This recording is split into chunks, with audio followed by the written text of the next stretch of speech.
So, recording in progress. So for those of you in the Zoom room or here live and in person, this is an informal question and answer session regarding the proposed annual amendments to Thompson's zoning regulations. This is an opportunity for members of the public to ask questions of me, and since you can't see me on screen, my name is Tara Penn. I'm the Director of Planning and Development, and also Cindy Dunn, who is the Zoning Enforcement Officer. And the topic is going to be the proposed amendments. So I'm going to bring them up on screen so that everybody in the Zoom room and everybody here in the room can see them on the monitor. We don't have to take the questions in any particular order. So I'll just, in a second, open the floor to questions, and we'll just zip through the document and go to the section in question as we go along. So let me do a screen share.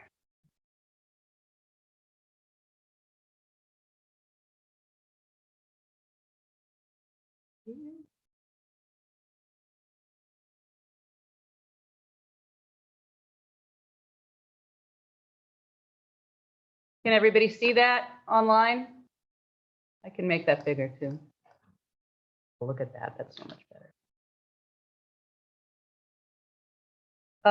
Okay, so I will open it up. Now, when I do this screen share, just so you folks in the Zoom room know, I can't necessarily see the raised hand. But again, this is a much more informal process, so just unmute yourself and just be aware if we have any crosstalk, we'll just have to be polite to each other and take turns. But why don't we start with the folks in the room anyway, because some of them have been here for a while. Does anybody have any questions based on the text that is online for the proposed amendments? Mary, Paul, Dickie? No? I have a question. My friends had someone from zoning show up to his property. Mm-hmm. And they determined that there were boulders and ledge that created a untillable kind of condition.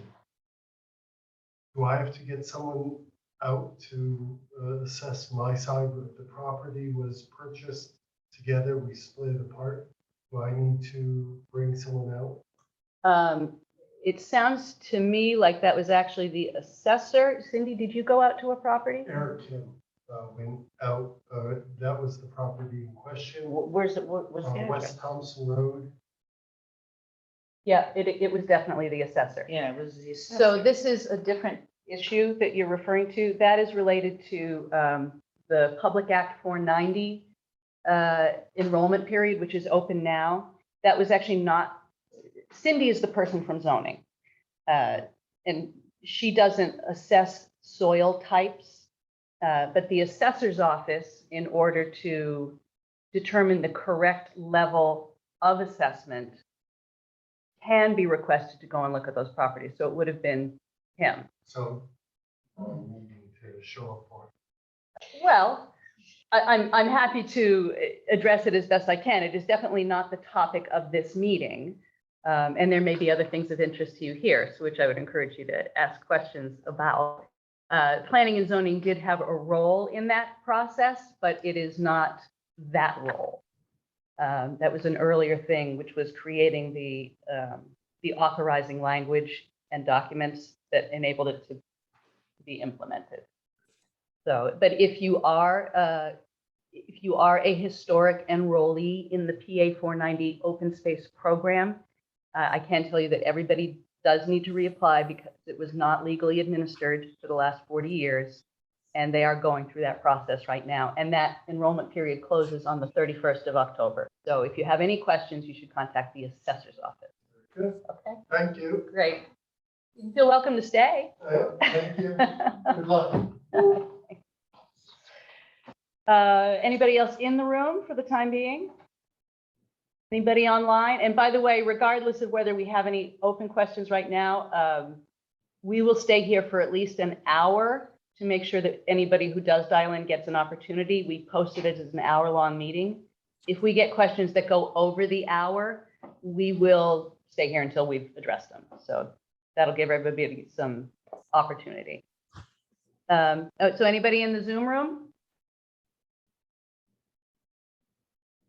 I can't see raised hands, so you'll just have to announce yourself. If no one else has any questions, this is Valerie Clark. Sure, what do you got, Valerie? At what point did or will the public have an opportunity to speak with the Planning and Zoning Commission and have regulation proposals changed? So the means by which the public makes comments directly to the commission is the public hearing, and that is scheduled for 1 week from tonight. And I think, Valerie, you've been to a few of those, so you're familiar, but for anybody who isn't, the way a public hearing works is... I don't have a picture, do you? No, I don't. Okay. Just the regulations in print. So, Mhm. Yeah. Okay, The way they're going to do it, apparently. okay, I just thought I was doing something wrong. No, you're not. so the way a Okay, public thanks, I'll hearing let you works go.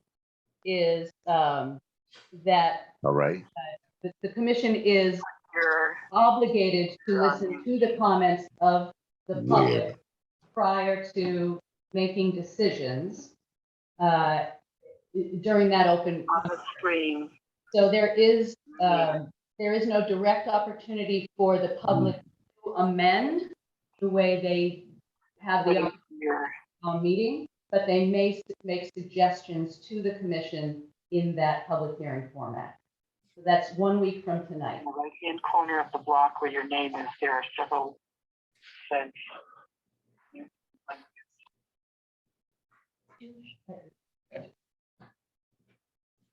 Anybody else in the Zoom room with a question on the proposed amendment? no, but I'll just keep quiet. Okay. Thanks. Talk to you later. Bye-bye.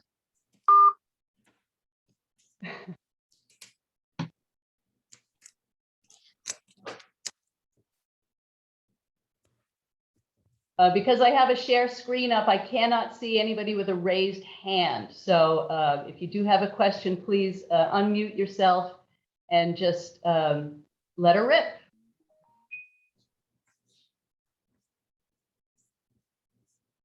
It's going to be a long hour if nobody asks any questions. Did you ask Valerie if she was satisfied with her answer, with your answer?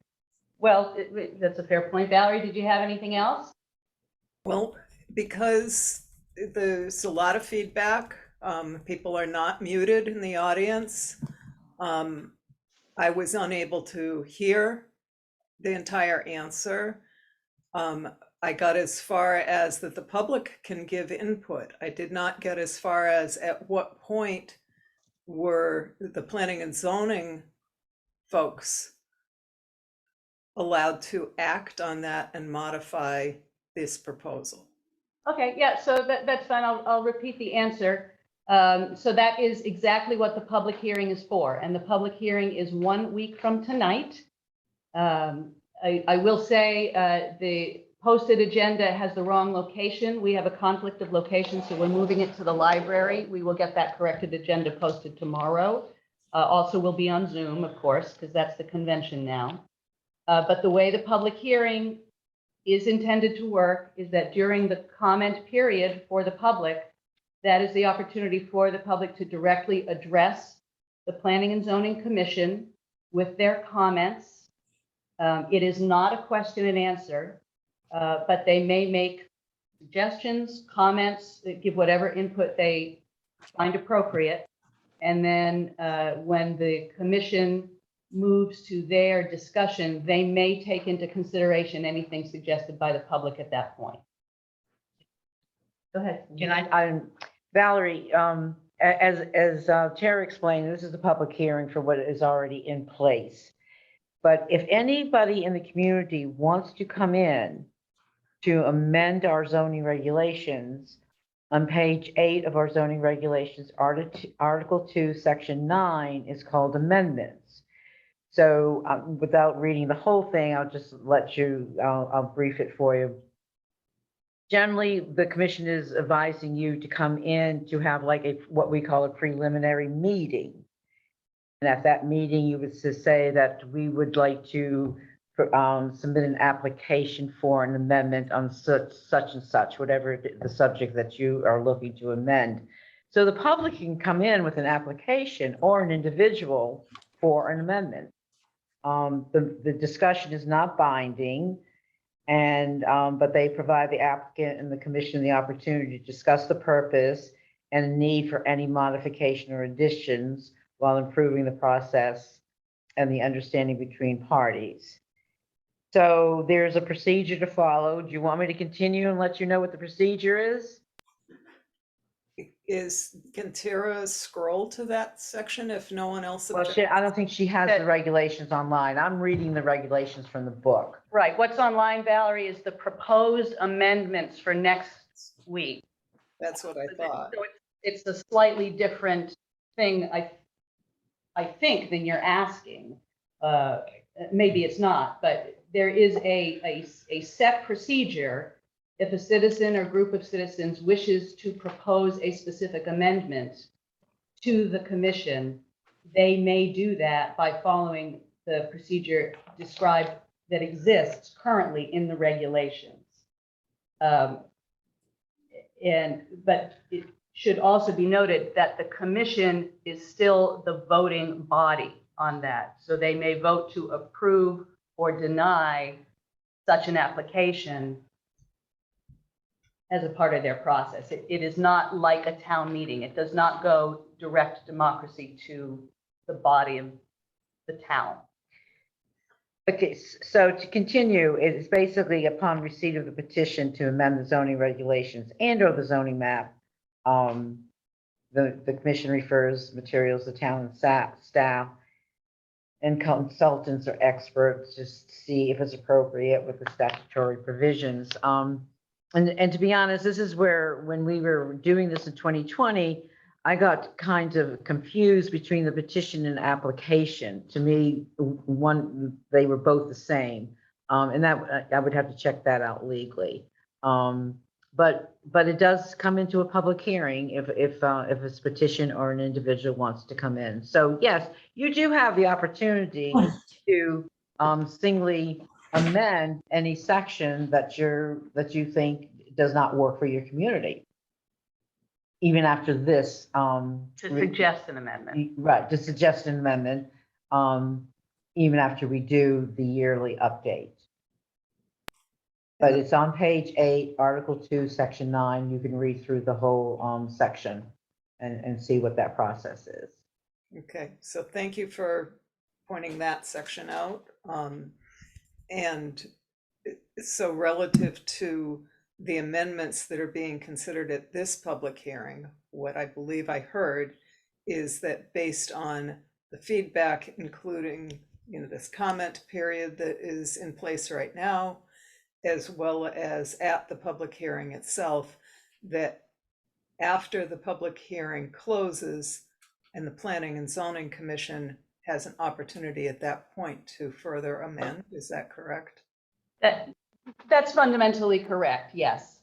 The challenge for amending on the fly, so to speak, is that it has to be the exact language agreed upon. In other words, you can't suggest, we'd like to change this in this general way, and then we go back and make another change. The language has to be decided on at that point. So again, not impossible to do, but it does have to be precise. And just to add on to that in terms of, how the information from tonight or any email comments or both snail mail comments, if we receive them, would be communicated to the commission. I'm keeping a record of email comments received in a little e-folder. And we have this session being recorded. I will also create a written summary of the questions received and the responses given. I will read all of the emailed comments and that summary into the record as part of the public hearing. And then, of course, the public itself, anybody live or online, has the opportunity to contribute. Thank you.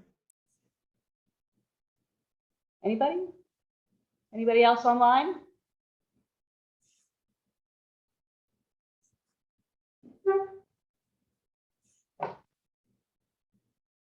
Oh, come on, guys. We got 44 minutes. I know there are questions.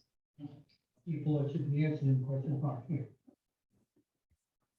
So to be clear, the reason that this is being done with staff is that to have the kind of interaction that you're All right, suggesting. what's a large cow and a small cow? What's an alpaca, a large animal or a small animal? Okay, we can go to that right now, sure. So what Dickie is referring to is a proposed change in Article 4, Section 4, general provisions for all districts.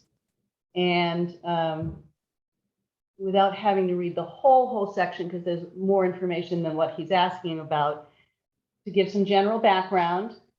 When we did the 2020 update and then the subsequent amendment in 21, we noticed that there was no opportunity for anybody who wasn't a large landowner to do essentially homestead farming. So we added some language to allow for that. As it came up, that language was not quite as good as it could have been. So we've gone back and with quite a bit of input from the Agriculture Commission and the public at the Agriculture Commission meetings, including Dickie, we've come up with what we think is a much better option. And the question that he has is, what is a large cow or a small cow? That is based on these categories, which you can see on the screen, of types of livestock and the thresholds at which you can have these animals on your property as of right. And what as of right means is, as long as you follow the rules and your neighbors don't complain about you, you don't need a permit, you don't need anything, right? This is what, for the size of your property, you can have as of right. And so we've created, with a lot of input from the Agriculture Commission and Valerie, actually specifically, these categories that you see: small poultry, large poultry, honeybees, small non-swine livestock, large non-swine livestock, and swine. And then we further define the categories. So the question is, what is a large cow or a small cow? So livestock, non-swine, small, are domesticated animals other than those fitting the definition of household pets with an average mature weight between 30 to 500 pounds. Examples include, but are not limited to, alpacas, goats, ponies, sheep, and miniature breeds of livestock otherwise classified as large. And then the next category would be livestock, non-swine, large, are domesticated animals with an average mature weight over 500 pounds. Examples include, but are not limited to, camels, cows, donkeys, horses, llamas, and mules. So to the specific question, what is a small cow versus a large cow?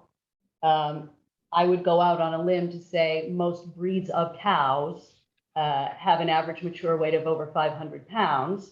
But if there was a miniature breed with an average weight of under 500 pounds, that would be livestock small. Does that answer your question, Dickie? No. Okay. Not at all. So what's unclear about it? I can have 15 large cows, 25 small cows. When I go out in my yard and I got cows, when I get up in the morning and look out there, I don't see a large cow or a small cow. I see a cow. Okay, so There is no difference. all right, so I would say that that's what average mature weight means. If it is a breed, with an average mature weight of a certain size, that's the threshold by which we break it down. So you go out there with scale and weigh them? Really? No, Think about what you're doing here. we have put some thought into it, and these I are, don't think anybody put any thought, like the beehive. 1 to 3 beehives on an acre? Did you talk to beekeepers? we Did took, anybody talk to a beekeeper? Because there isn't a lot of research on that. Now, people that keep honeybees, I can go up right in Court, and there's one little house that has 9 hives. You're telling them they gotta go to 3 hives. Who are they to determine how many hives someone can have? The beekeeper does that. If there's not enough honey being produced on them hives, he's gonna cut the hive back. Because if he's not producing honey, he's not making money. And if he's not producing enough honey, he's killing his bees. Why would the zoning board regulate bees? so the issue of livestock agriculture does come up fairly frequently. And the balance that has to be struck with any group of regulations is that which serves both the user and the non-user. That's one piece of it. The other piece of it is that these regulations refer to the as of right levels, meaning What if what you can someone- do without going to talk to What if anybody. someone has a registered farm, is a farm, are you telling them they can only have 15 cows? No, we're not saying that at all. What we are saying is that if you are exceeding these levels, then at that point, we are considering you to be practicing livestock agriculture at the point which requires a site plan review by the commission, just to make sure you're being a good neighbor. That's all. Regulations are I about had creating one good here. neighbors. I had one. Okay, well, then you would have nothing to worry about. I No- worry- nobody wants I to worry limit what about you're doing, putting Dickie. Regulations like this, because you can start going after people. If someone wants to get somebody, they can go after them with these little regulations. It makes no sense. Honeybee people have a love for it, and they're a pretty good network.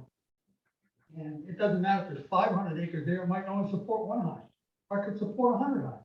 You don't know. They So, don't know. so what I would suggest to you is if you have a specific way that you would like that to be changed, at the public hearing, you can present that specific language for the commission to consider. They may I would find think your that arguments there were no problems in convincing. this town at all, with livestock of any kind in this town. 11 complaints since 2019. 9 of them in the form of questions to the zoning board, whether or not someone can sell eggs or not. That's not a whole lot to come up with all these new regulations. Well, It's not. the purpose of regulations is to try to help people be good neighbors.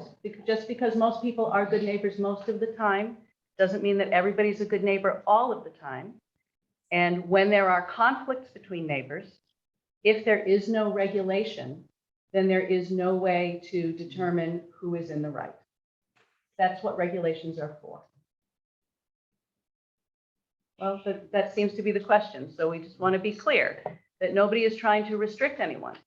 In fact, this language is significantly more permissive for more people within the community than what predated it. More people are allowed to do more things, which was the goal. I don't think. So Dick, let me- Told that we couldn't do something. Those in this Dick, town let me want ask you a question. Do you actually know what as of right is on your property? You know what that means when they're putting limitations on as of right? That, do you know, understand that? I'll do what I want. No, I'm asking you a question. Do you know what as of right means? I just don't see the need for all these regulations. Well, I think Tara just explained it because of good neighbors. That's what you can have as of right. You've only had 1 complaint that was legit, and the guy was being an ass. We'll agree with that. Agree with some of the rules you make, but a lot of them aren't necessary. I had more than, well, I'm not gonna argue with you, Dickie, but I had more than 1 complaint that was legit, You- but, Whoa, you gave me a copy of everything. You told me that's what there was. 11 complaints. That's what all, you gave. all I'm asking you is, do you know what as of right Yes, I do. means? Okay, so what happens when you exceed that as of right? What are we asking that homeowner to do? Do you know the answer to that? No, I don't know. Okay, so I'll answer it for you. What we're asking the homeowner to do is to come into the zoning commission with an application that exceeds the as of right. And this is what I want to do. And providing that homeowner is following the regulations, then the commission will give them the permit to exceed their as of right. I don't need a permit from you. I take care of my, you never know what. So here's the thing. If you had a neighbor who moved in, right, and I understand that you do not have immediate neighbors. I understand, but there are plenty of people who do have immediate neighbors, right? And people move in and out of neighborhoods and communities. So if you have an existing operation, which is more intensive than is described here, more intensive than that as of right level, but you have come to the commission and said, essentially you're saying, this is what I'm doing. And the commission looks at it and says, yep, looks good to us. Here's your permit. Then if a new neighbor moves in and complains that, hey, is farming allowed in this neighborhood? We can look and say, this person has a permit. So that regulation protects the user from random complaints. On the other side, if you were putting a pig pen right up on somebody's property line and they complained, we could go out and say, this is unacceptable. This person is in the right. You can't have a big thing with 300 feet from the property. Well, We already and know that that. is a part of what's in here as well. What do we need? We already have laws for in this We, state. They're already governing all this stuff. Why is the town need it? the state gives towns wide discretion to set their own zoning regulations. Wide discretion, because communities are individual and unique. I don't think that this meeting is helping at all. I think that the people on the zoning board should be sitting up there answering our questions. They're the ones coming up with this stuff. So the reason that Cindy and I had are, one of the zoning board officer last month, put his hand on my shoulder, told me to calm down while I was talking to him. You know, I sat down and bit down on my tongue because he was throwing chairs around this room one night. okay, so the reason that Cindy and I are here tonight and not the members of the commission, Because they're cowards. no, Yeah, they are. okay, if you're gonna be if you're gonna be uncivil, No, I'm not being uncivil, I'm telling you the truth. all right, so this is the reason, and if you allow me to finish my statement for the people who are listening, the reason that the staff are here and not the commission is because Robert's Rules of Order, which govern the behavior of municipal commissions, essentially has no mechanism by which a question and answer with the commission may occur. They are obliged to hear comments at the public hearing. They are not permitted to answer questions directly during the public hearing. So we get frequent complaints that there is no opportunity for question and answer, but there is also no mechanism for the actual members of the commission to properly do that. There is no restriction on a member of staff to answer questions. And that is why Cindy and I are here. There is no legal requirement for this informal Q&A to occur. History right now. I don't need to hear this. I'll just sit here quietly. Okay, all right. If you do have a question, Dickie, we are happy to try to answer it. But if the purpose of the question is just to interrupt and say that you already know the answer, then I don't understand. Well, a lot of us already know the answers when we come in. We're gonna get let around here. Just like there's no one in this room because of the way it's posted. You posted the paper, which I'll give you credit for. But what you should have done is put down the regulations you're gonna review in the paper too. Maybe there'd be more people. Well, those are also publicly available, as I believe you are aware. I'm aware. They are currently on the screen. I mean, we were told in the meeting to read the sign out there because the meetings are posted on that sign. I've come in here for 3 weeks. I haven't seen anything posted on that sign regarding meetings. So if you're not trying to keep up with it, you don't know. Is it all right with you, Dickie, if I turn to the Zoom audience to see if anybody's got any Yes, it is. questions? Yes, it is. Okay. I'm done talking. All right, thank you. Does anybody in the online audience have any questions about the proposed amendments, which we do want to clear anything that is unclear. We want people to be comfortable, and we want people to be able to, if they have comments, essentially be informed when they go to see the commission at the public hearing. And again, I can't see raised hands because I have the share screen up, so you just unmute yourself and introduce yourself if you have a question. It's Valerie again. I have a comment, but, Okay. but I want other folks to have an opportunity to ask questions, so. So far, nobody's jumping out of their chairs. So go ahead, Valerie. I saw someone else unmuted, so. My comment is that since my name was associated with this document, my comment is that these as of right levels are not the ones I was in support of and recommended. Thank you for that clarification, Valerie. Anybody else in the online?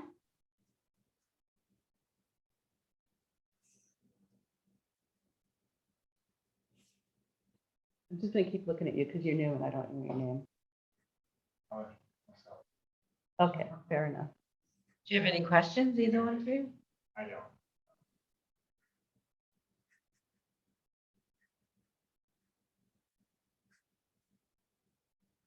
Trying to look to see if I can see a hand up. Margot, it looks like you took yourself off mute. Are you waiting to be recognized? Because I can only look at the participant window when I open it when I'm on share screen. No. Let me see. Hi, Margot. And Oh, hi, no, whoops, I took myself off mute by mistake. But I'm listening to everything. Okay. All right. I just want to give you the opportunity. And we're committed to be here for another 28 minutes. So, we certainly want it to be worth your time. There's a lot of material here. It is 9 pages. I think that it's a reasonably well laid out draft. But if anything remains unclear, this is the opportunity to get that kind of clarification.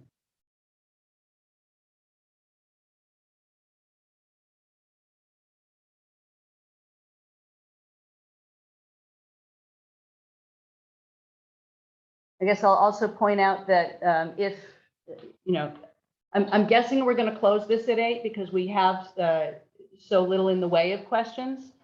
But I know how this happens all the time. If at 8 o'clock we close this down and you say, you smack yourself in the forehead and said, I should have asked this, I'll just remind you that any comments that you would like to be shared at the public hearing may be emailed to me. I'm compiling them on behalf of the commission, and I will read them into the record as a part of the public comment period.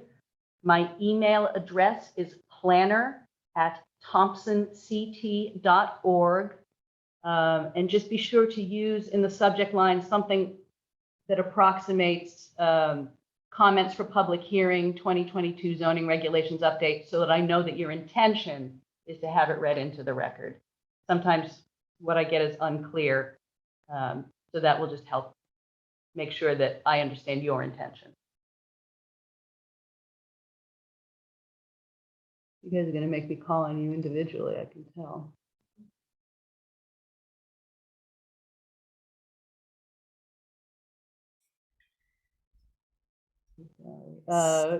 Bernice, Valerie, I see you took yourself off mute again. Go ahead.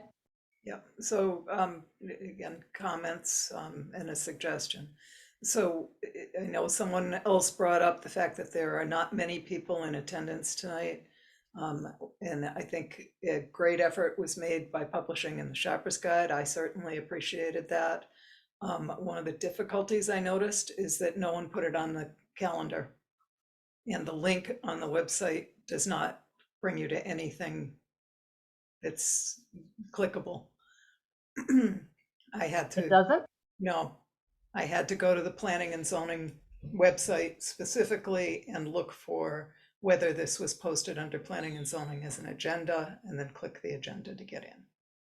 And All there right, was, well, thank you for letting me know that, Valerie, 'cause that should have been a live link. yeah, there was nothing. It just said that there was a meeting, but you had to know where to click to find it. It was not on the calendar. Thanks for that. And then the other suggestion, rather than perhaps calling on folks who may not be in a position where they want to speak, is it worth just doing a high-level review of the specific regulations that are being proposed to be revised? Yeah, I can do that. I can read through them. I was trying to be a little more open format, but in absence of any questions, and maybe that'll prompt. So yeah, that's a good suggestion. So let me go to the top and we'll just go through. And I was Great. thinking, I agree with that. That would be really helpful. yeah, I was Sure. thinking more scroll through, generally talk about the topic that's being proposed and what's being changed, Okay, and rather than reading it. sure. And if you guys don't mind, I'll skip the ones that are just like tiny changes of words that aren't substantive, but grammatical or whatever, and stick to the topics that probably have more meat to them. I mean, for example, you guys don't really care that we've just added the word current. No, I think that, yeah, I agree. Yeah, okay. So let's do that. So reading along, Article 2, Section 2, application of regulations. And fundamentally, two changes are proposed that expand on this section. So currently, A reads, these regulations are intended to state the uses or the establishment of uses of lands and/or buildings and structures that are permitted within the town. You'll see here struck through in red, it says uses not stated are not permitted. Currently, it says that uses not stated are not permitted. Below that, proposed as new language under letter B, uses not stated generally are not permitted. However, the commission acknowledges that uses may be proposed which were not anticipated at the adoption of these regulations, but which may be favorable to the town. To that end, in any district of the town, an applicant may propose such a use to the commission under the special permit level of review. In the table of uses for each district, this opportunity is indicated in the use column with the text, any other uses reasonably related to the intended purpose of this district as determined by the commission. So although this isn't a lot of text, for people who are new to this, this has been somewhat controversial for some reasons which are understandable and some which are just sort of a lack of general understanding. There are those who take exception to that statement, uses not stated are not permitted. The reason that is in there at all, and it has been in there, it needs to be clarified. This is not new. This goes back at least to 2012 and probably goes back to the beginning of zoning in Thompson. The reason that is in there is that there are generally two forms of regulations, two models that are used. One of them is known as the prohibitive model, in which you describe everything you can't do, and then it is presumed that everything you did not describe is okay. And then there is the permissive model, which is what Thompson uses and what the majority of towns do use, wherein you describe what is permitted, and the general convention is that if it is not described as permitted, as it says here, it's not permitted. The reason that towns in majority use the permissive model is that it is both more protective of the town while simultaneously being more flexible. For example, and I use the same examples all the time because we have a real world example right here in Thompson. There is a property owner in Thompson who came to the commission who wanted to have a paintball facility in their backyard in a residential neighborhood.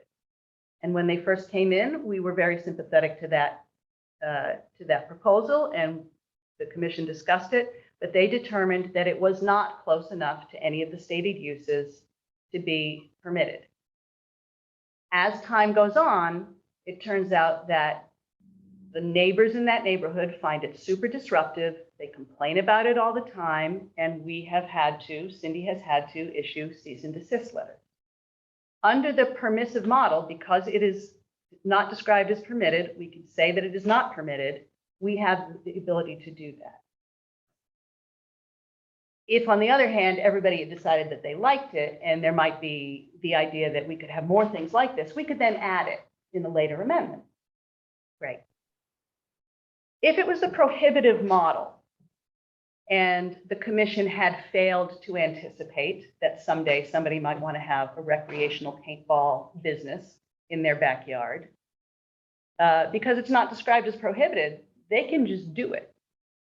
And the commission can go ahead and forbid it going forward.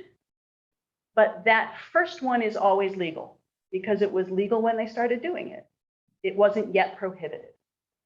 So that is why Thompson has, for decades probably, but certainly at least since 2012, followed this model. What Thompson did in the update was they added this safety valve language, which says exactly what it says here. If you propose something and we failed to anticipate it, you can make your case. And the commission can decide if it is close enough to something that we've already described, or you can convince us that it fulfills the purpose of the district in which you're proposing to do it. It's a public hearing, it's a special permit. The neighbors can come talk about it. The commission can consider it, and then they can decide whether or not to permit it. And again, if we get enough people with interest, then the commission can consider actually adding it as an independent use. So that is the purpose of this suggested amendment. Okay, anybody have any questions on that? Okay, I'll keep going. That's just the language change. That's just a language change. All right, since, again, this is one of the contentious topics, we want to be clear about what is being proposed in terms of as of right poultry and livestock. So again, going back to 2020, the only thing we really tried to deal with at all was the idea of household chickens.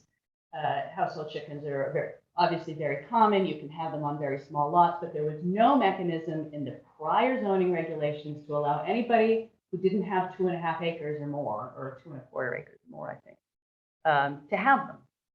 So what we eventually landed on was a flat as of right level that made everybody equal, which is what we have here in strike through. So as it is currently written, Article 4, Section 4, General Provisions for all districts, subsection 5, Household Domestic Fowl. The keeping of household domestic fowl is permitted in all districts with the following limitations. A, setbacks shall be as for an accessory structure to the primary building greater than 200 square feet, regardless of the dimensions of any coop or other structure to house the domestic fowl. B, no more than 10 domestic fowl of any combination of species or breeds shall be permitted. C, roosters are not permitted in the, I'll say out the full things instead of the acronyms, in the Common Residential District, Downtown Mill Rehabilitation District, Lake District, or any section of the Thompson Corridor Development District where the minimum lot size is 4,500 square feet. And D, where the keeping of more than 10 birds is proposed, the applicant shall be subject to the provisions described in Article 4A, Section 4D, livestock. So again, the intent when we did this was to make everybody equal, give everybody an as of right thing where they didn't need to come to us at all. But it ended up being quite controversial because there are properties where obviously they are so large that why wouldn't it be more than 10? And that was a logical response. It was cloaked in some pretty corrosive rhetoric, but when you get right down to the core of the argument, it was a valid point. So I went to the Agriculture Commission and sat down with them for a couple of meetings. Dickie was at a couple of those meetings, some members of the Planning and Zoning Commission, and then the 5 regular members of the Agriculture Commission were at, I think, almost all of those. I think there was one that a couple might have missed. And, you know, we discussed and hammered out an alternate set of regulations that deal with more than just poultry, but with livestock of all kinds. And this is, as Valerie correctly points out, not exactly what was passed up, but was adapted from those suggestions.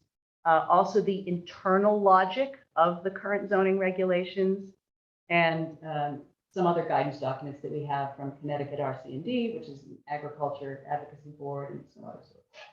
So this is the alternate that is now being proposed to be adopted instead of what I just read.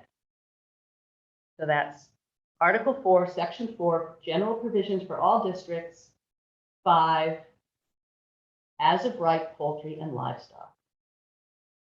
A, in furtherance of Thompson's commitment as a right to farm community, the keeping of poultry and livestock for recreation, food, and fiber is considered an as of right use. B, where the keeping of more than the as of right number of poultry or livestock is proposed, whether for an agricultural business or for more intensive homestead farming, the applicant shall be subject to the provisions described in Article 4A, Section 4D, livestock.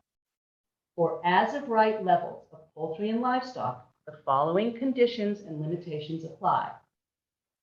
C, the maximum as of right number of poultry or livestock permitted shall be determined by the actual dimensions of the subject property as follows. And we've broken it into 4 levels: less than 15,000 square feet, 15,000 to 39,999 square feet, 40,000 square feet to 110 square feet, or greater than 110 square feet. And I'll go back as to why we chose those levels after I read the section.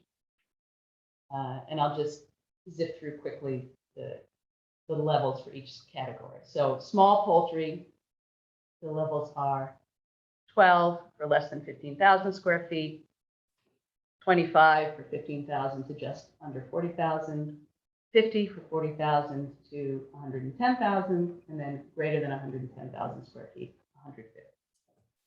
Poultry large, 0, 0, 2, and 12. Livestock honeybees, 3 colonies plus 2 nucleus colonies, commonly known as nukes. 5 colonies plus 2 nukes, and then unlimited in the 2 larger land sites. Livestock non-swine small, 0, 3, 6, and 25. Livestock non-swine large, 0, 1, 4, and 10. And livestock swine, 0, 0, 0, and 6. So back, the categories of poultry and livestock are delineated as follows. And that gets back to what Vicki was asking about earlier.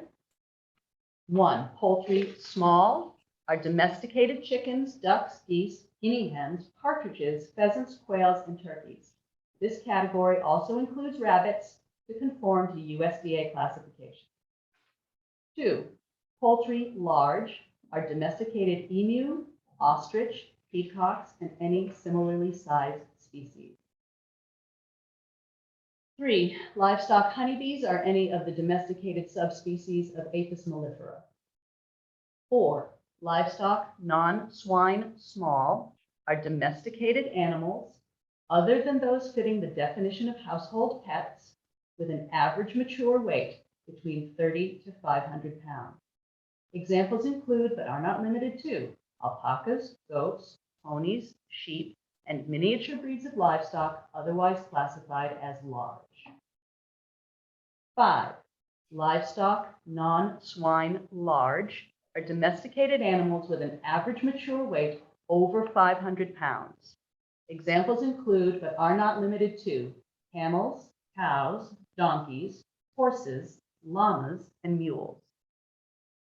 6, livestock swine are domesticated animals belonging to the taxonomic family Suidae other than those fitting the definition of household pets. E, livestock housed on a property on a temporary basis, less than 60 days, are exempted from as-of-right limitations. F, roosters are not permitted on any property which is less than 1 acre in size. G, setbacks for any structures to the house, setbacks for any structures to house the as-of-right number of non-swine livestock or poultry shall be as for an accessory structure to the primary building greater than 200 square feet, regardless of the dimensions of the structure. H, setbacks for any structures to house the as-of-right number of swine shall be not less than 300 feet from any property line. The keeping of swine as of right thus is limited to properties of 110,000 square feet in size or greater. So those are the changes proposed, and I'll add some context now as to why we came up with these 4 levels of property size. So the less than 15,000 square feet is based on something that's actually also proposed later in this. Right now, the smallest minimum lot size in any district, and there are three districts, well, actually technically right now, 4 districts where that is the case, is 4,500 square feet. With one exception, and it's the exception that creates this.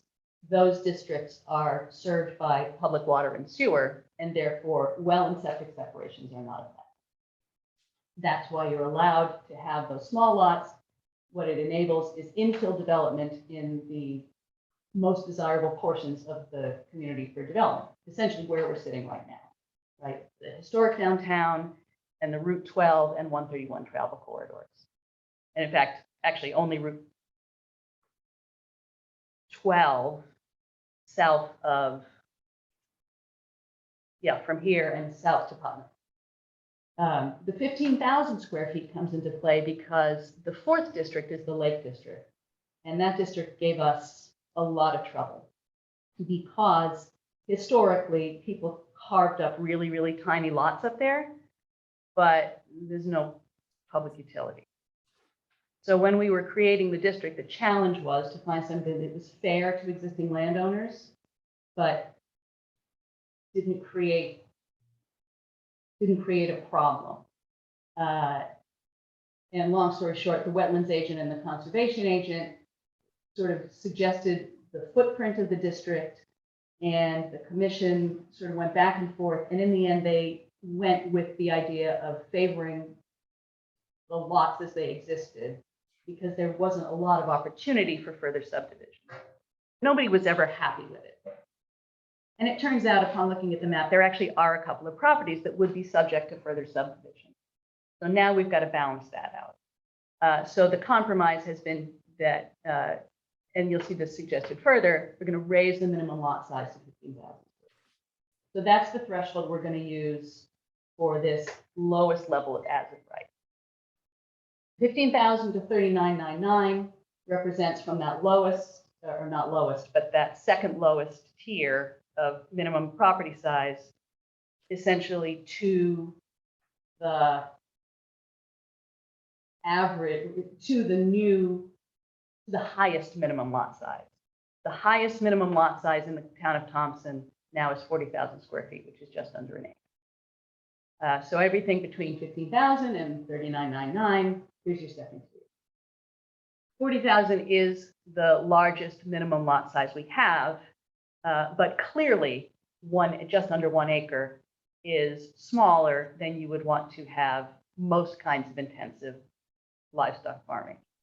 So partly in response to some references to the past zoning regulations, if you look at those, the as of right permissions for livestock start at 2 acres or 2.5 acres. But if you factor in the 300 feet setbacks for swine, you really get to just over that, to this 110.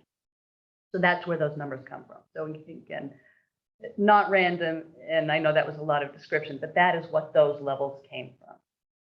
The numbers of animals were sort of the series of adaptations of what came out of the discussions with the Agriculture Commission, which, as Valerie correctly points out, were not exactly what was proposed, but they weren't proposed at these divisions of property size. So, you know, I adapted it once. There was comment about it. We went back to the Agriculture Commission. We talked about it a little more and adjusted it again. And that's where we have here. So it is not a straight one-up, a straight pass up from the commission. It is definitely a collaborative work. So that's where that is. Are there any questions on that section? No, it was a lot. Okay, we'll move on. And you can stop me and ask me to go back. I don't mind. So these are probably worth going over. The next section is Article 4A, Rural Residential Agricultural District. That represents probably 3/4 of the properties in town. Article 4A, Section 2, Table of Permitted Uses. The point was raised again by the Agriculture Commission that in a town which is a farm-friendly community, which is not just a statement, by the way, it's like a designation. In the current regulations, livestock agriculture, meaning anything over the as-of-right level, either for a new endeavor on an existing property that has already housed that, or a brand new application, we were asking for that site plan review. The question posed by the Agriculture Commission was, in a farm-friendly community, why are we having anything more than the base level of review? Why does anybody other than the zoning enforcement officer need to look at that just for a simple sign off? I found that logic compelling, and we proposed that to the commission. So that's what they're going to consider. You'll see this language change, which actually is probably better addressed later. So I'm going to leave that here and we'll deal with it. Article 4A, Section 3, General Development Standards. You will see the existing language is just that number 1, the minimum lot area for development in this district shall satisfy the Northeast District Department of Health standards for septic and potable water and be not less than 40,000 square feet. We have reintroduced as number 2 the concept of net buildable area. We took it out of the updated zoning regulations based on some feedback from some civil engineers who bring a lot of proposals to us. But the wetlands agent was uncomfortable with that, so we've had quite a bit of discussion. And there's a whole section on that buildable area later. So I'll just address it here because we're going to go through a lot, but then we'll address the topic in full later on. So the net buildable area shall be not less than 15,000 square. The net buildable area is the minimum amount of buildable land on your property. So you can have 40,000 square feet, but if that 40,000 square feet is just a big wetland, that's not good enough. You've got to have at least that 15,000 square feet of other buildable land for whatever reason. Can't be wetlands encumbered, can't be, I don't know what other conditions could come up. Ledge. Ledge, yeah. Although you can blast Yeah, ledge you if can you really blast want it, to. definitely. But Wetlands are the main. Okay, moving on, frontage and setback requirements. And again, we're still in the RRAD. And this is similar to the reasoning for reducing the level of review. Currently, the frontage and setback requirements for livestock agriculture, other than for swine, are set at, you must have 150 feet of frontage, like any other property in that district, but then also 150 feet on all sides. And it was the same question. If we are saying that we are a farm-friendly community, and we are encouraging homestead agriculture, why are the setbacks for agriculture larger than those for other uses which are not agricultural, but which may in fact also be considered a nuisance, right? If you have a home body shop, you won't need to have those 40, 20, 20s as your setbacks. So why is that a more compelling use than agriculture? So again, I agreed with the commission. I found that to be compelling. The Agriculture Commission found that to be compelling logic, and we are now proposing it for consideration by the Planning and Zoning Commission. Okay, Section 4A, Section 4 Agriculture, letter C. Agriculture, ancillary, entertainment-based, you'll see activities is struck and replaced with businesses or farm-based recreational. Again, activities is struck and businesses is proposed. The reason this change was made is that we added this entire section to encourage people who are either homestead farming or have existing farms that they want to branch out and diversify, to enable them to do more kinds of agriculture-friendly businesses on their property. There was some confusion as to whether phrased as activities, if that would apply to something like a private party. Now, that was never the commission's intent. It caused some confusion for some residents. Based on that feedback, we have changed that language to reference that this is just if you're going to do business. Right? Because that's a more intensive, more regular use that may involve more traffic on a more regular basis. That's what we're trying to cover. Okay, Section D, livestock. So this Section D, livestock, these are the conditions that apply to anything over the as of right level that we've already discussed. Okay. So I'll do my best to clarify what is current and what is being proposed. Number 1, definitions of livestock shall not include animals kept as household pets. That's as is. Currently, it also reads, a household pet is a companion animal that resides with the owner in the dwelling unit. That is proposed to be changed to as defined in Article 7 of these regulations. New addition. Number 2, definitions of livestock shall not include free-roaming wild animals. Number 3 is just a little language change, but since we're reading the section, we'll read the whole thing anyway.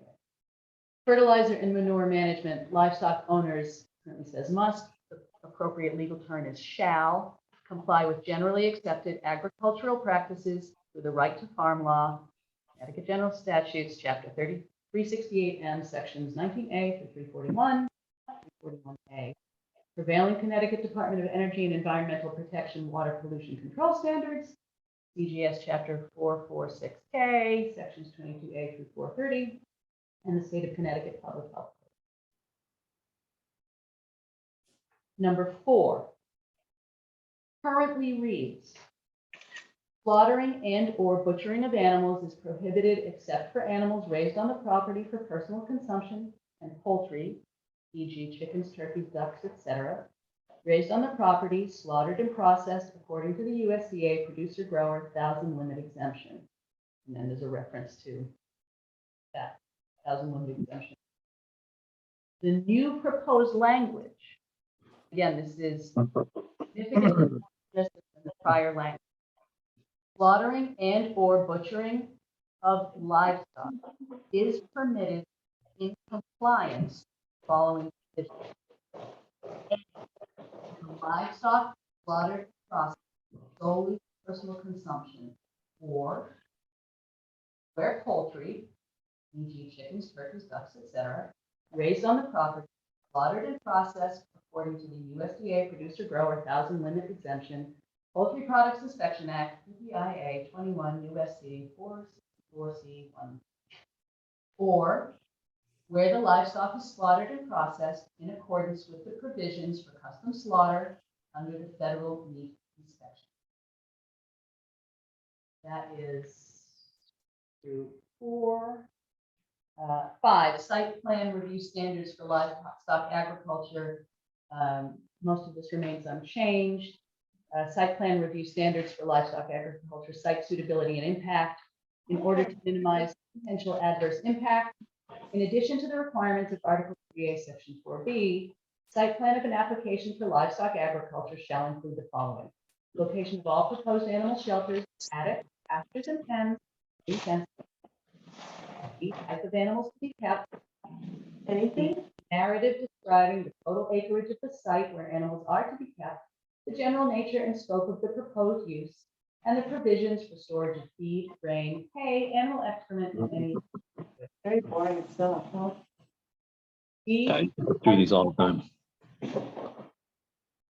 Excuse me, Tara.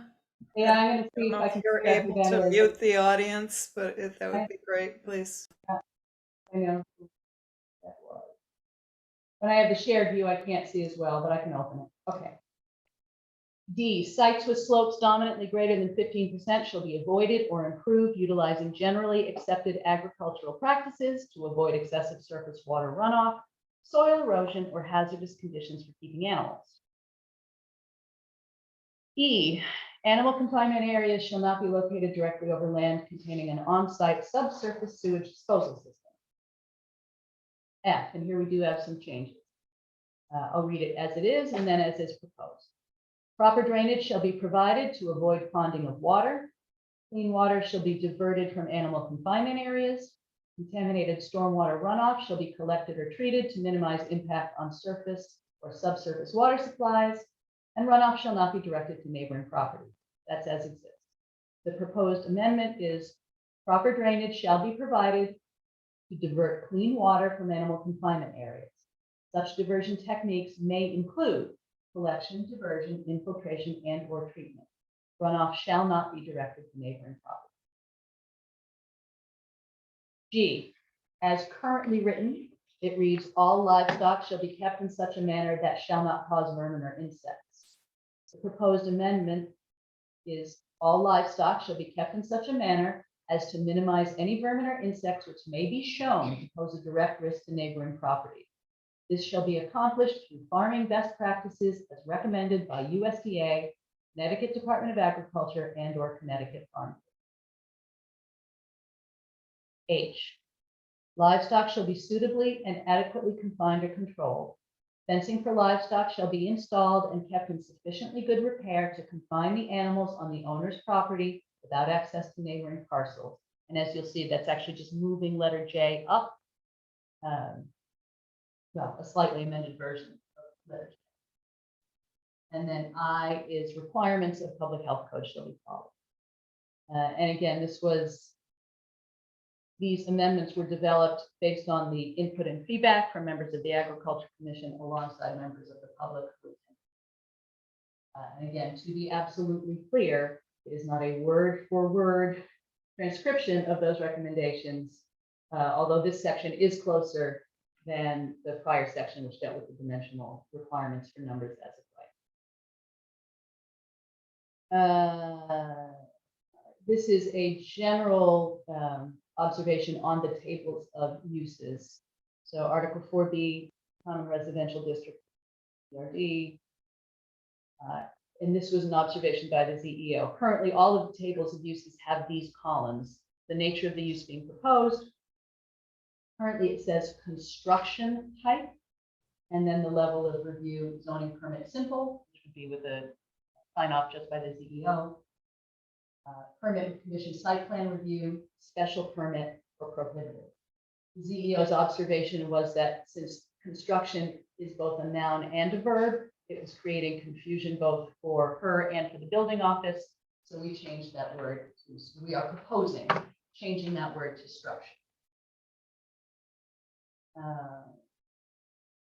I'm going to hold off on the net buildable area requirements until we get further, because they're all kind of packed together a little later on.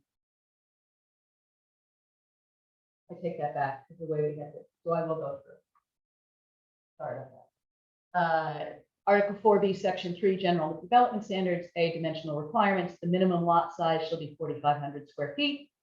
New construction shall be permitted provided that the requirements for setbacks and building height requirements are met. 2, there shall be no net buildable area requirement in this district. Because there is, in the common residential district, which people around here know colloquially as the lots, there is essentially no wetlands footprint, and therefore no reason to set any net buildable area beyond the lot size itself. It's all served by public water and sewer. So the things that would make a net buildable area compelling are not.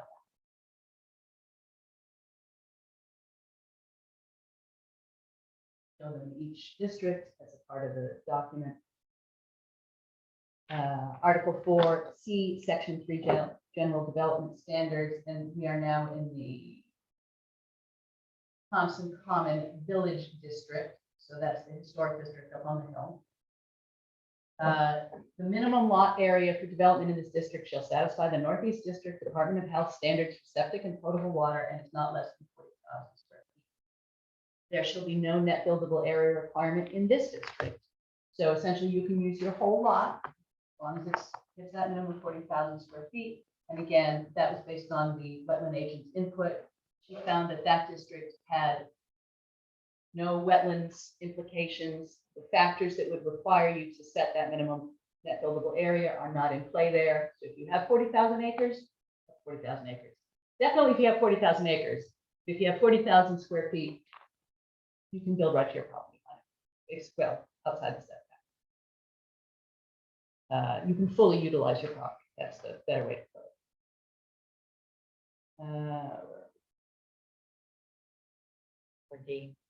For D, I was just looking at the business development business district. development. And again, we're adding that back in here. So the business development district more or less maps to what was previously designated as both commercial and industrial. There was no functional difference between those districts in a lot of ways, so we combined it into one.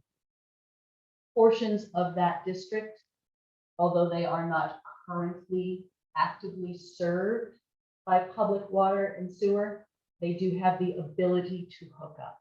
So you will see here, for properties not served by public sewer and water and sewer, the net buildable area shall be not less than 15,000 square feet. For properties served by public water and sewer, the net buildable area should be not less than 4,500 square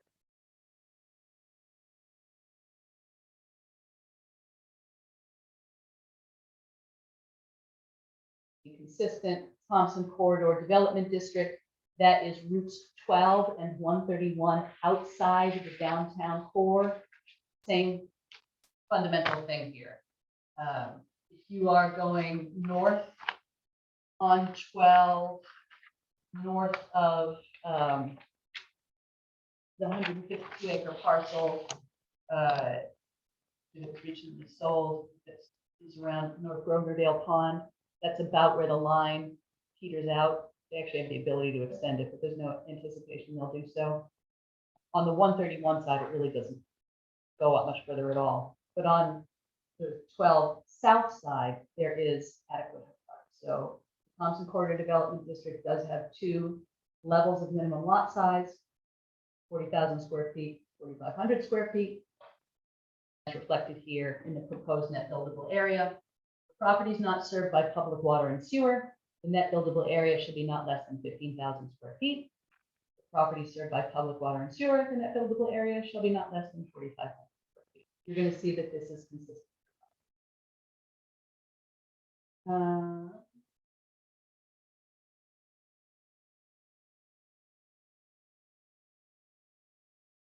Where are we? Downtown Mill Rehabilitation District, DMRD. That is where we are sitting right now. It is fully served by the public utilities. The minimum lot size within this district shall be 4,500 square feet. Because there is some wetland implication, you must have the 4,500 square feet clear of any other impingements. So therefore, it's not that there's no net buildable area like in those other areas. The net buildable area shall not be less than 40. You have to have at least that, but it's got to be buildable. And here we go, the Lake District. So these are the changes proposed. Article 4G, Section 3, General Development Standards, dimensional requirements. A, lot size. The minimum lot area for development on new lots in this district shall be that which satisfies the NDDH standards for septic and potable water and is not less than, currently reads 4,500 square feet. We are proposing it be raised to 15,000 square feet. Therefore, the net buildable area shall be not less than 15,000. So they are new since the 2020 update, and they are the properties that bring two of the large bodies of water in town. Aquatic, and what's the other? Little one? Pond. Little Pond, thank you. And the footprint essentially is what we went to the wetlands agent and the conservation agent at the time to determine how far out should this go, where does this sort of the line of sensitivity end. So if you were to look at the zoning map, and when we're done here, we can take a minute and go in there and I can show you where it is on the map on the wall. You'll see it in blue in the zoning map. And so again, the burden there is obviously their bodies of water. They've got some health and safety implications for the residents, but also historically in the days before zoning even existed, they got carved up however people wanted. So there's a balance of needs there in terms of allowing people to use their property while still recognizing health. So this, I think, is a much better adaptation, and I expect that the commission will approve this as presented. So that's all the stuff in the districts. Then you get into Article 5, special provisions, Article 5A uses. So these are things where we have other sets of regulations for categories of uses that are more complex. So I see some of these are just, that first one on home office is Yeah. really just language. But this one here, Article 5A, Section 3, earth and gravel removal, letter C, standards for earth removal, number 11, currently reads, in granting a special permit for earth removal, the commission may attach such conditions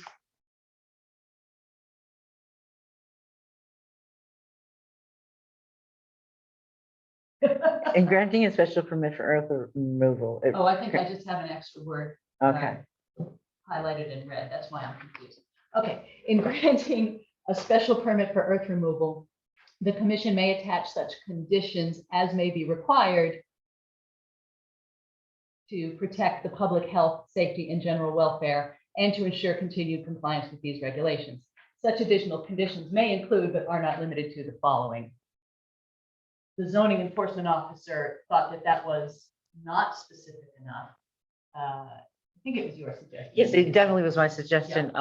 You know, there's 2, 4, 6, 7 requirements, and those are requirements that a gravel operation shall follow. And we gave the option of may, and the other old regulations said shall.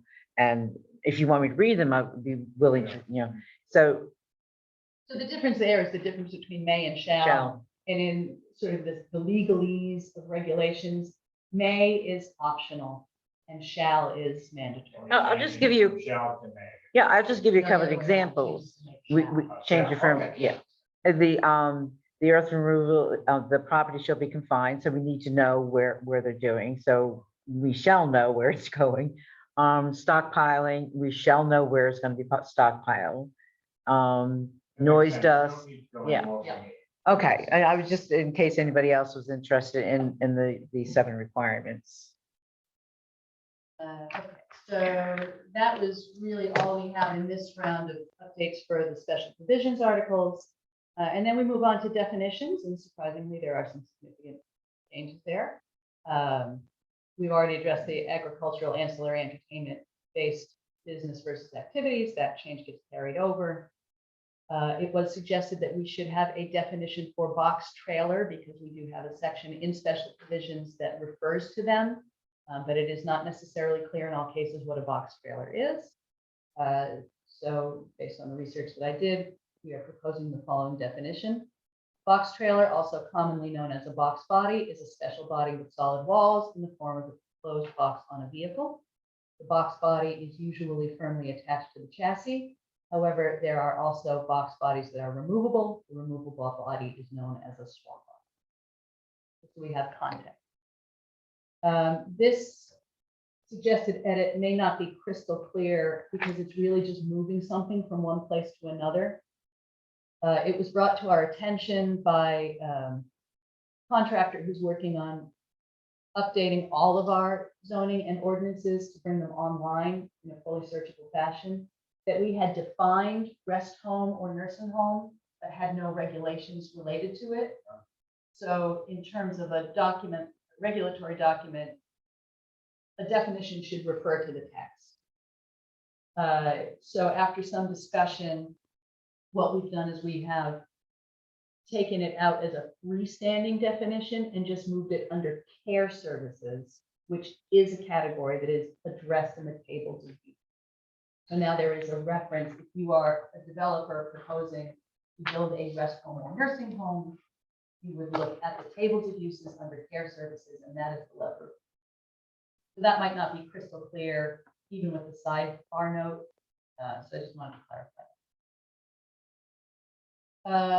Driveway, the proposed change here has some implications into the ongoing project, which we will return to after these amendments are voted on for adoption next week. Because we updated the entire zoning code in 2020, there is a separate document, which is the subdivision regulations. Because this got updated, that needed to be updated. So we're very close to the end of that. But we needed, based on some of the changes, to improve the definition of driveway. Currently in the zoning regulations, it reads as follows: driveway, an access onto or an egress from an approved town street. The new suggested definition is a private access way connecting one or more buildings to a public or private street. The term shared driveway is used when the private access way connects multiple buildings with different owners or tenants in an undivided lot, e.g. for a condominium development, a business park, or similar uses, or connects multiple lots in a subdivided parcel. And the next one on farm-based recreation business we've already seen. Net buildable area is added in order to support the fact that we're adding the concept back in.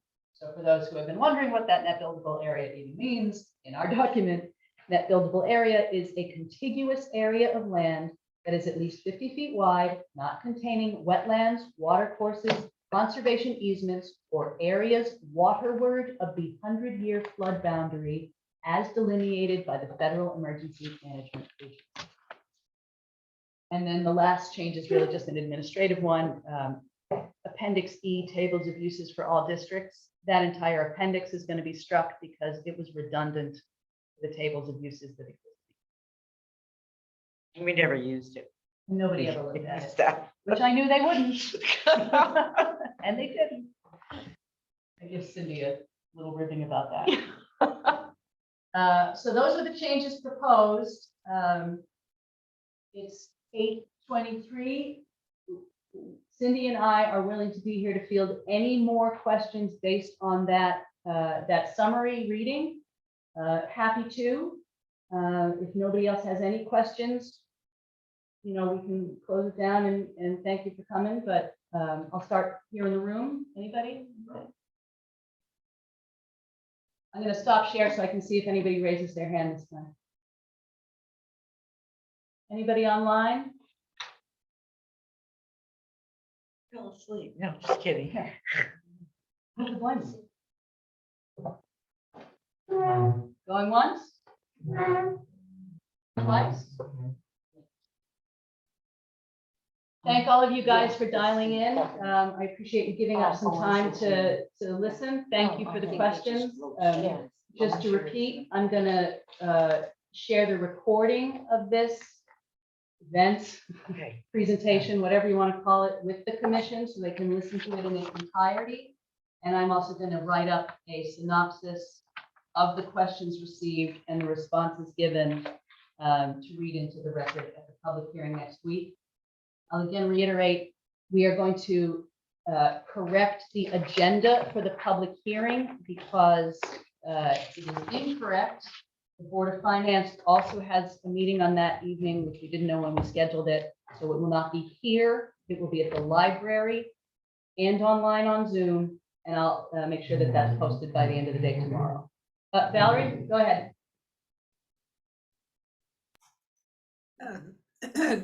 Because we can't see anything on video, can you tell us how many people are physically there present, please? 4 plus me and Cindy. Thank you. Anybody else?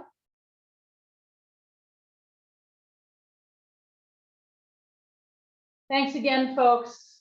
I know it's a lot of words and a lot of text, but we certainly hope to see you at the public hearing as well. Have a good night.